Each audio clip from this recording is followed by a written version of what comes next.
We are here with financial advisor Laci Graul to talk about an important subject really for parents and grandparents, and that's a 529 plan.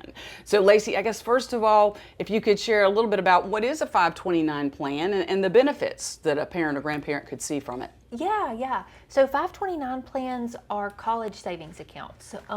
They're very common. They're available in all 50 states.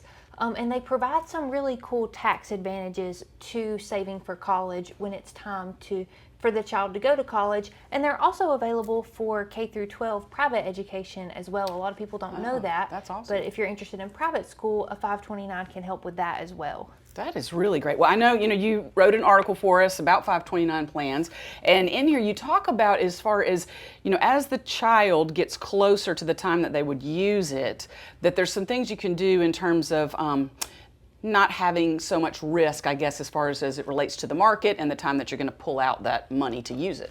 Yes, exactly. That's, kind of a generally accepted investment principle. As we get closer to our goal, we want to reduce the amount of risk that the funds are carrying that we're going to use for that goal. So you want your 529 to operate, similarly to that.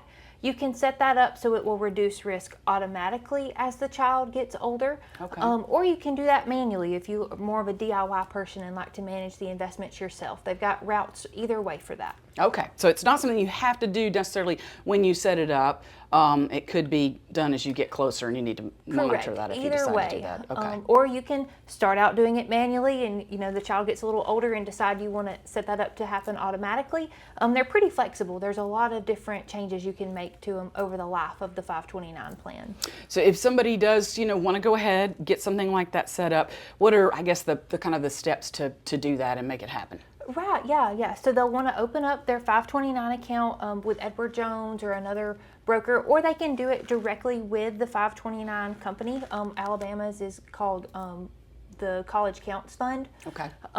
Whichever way they would prefer. If they want to work with an advisor, they would come, have an appointment with me, discuss the goal, the child, how long we've got to fund the plan, and then we're talking about probably an hour or two to get all of the information needed. We can do that in one appointment or two, really just whatever works best for the client, get everything set up, and then start funding the plan.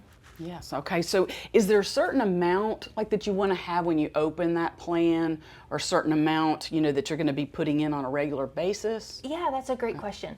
So there aren't any strict minimums for that. We just really look at what is the goal. How much college are you trying to fund? Is there a certain school you have in mind?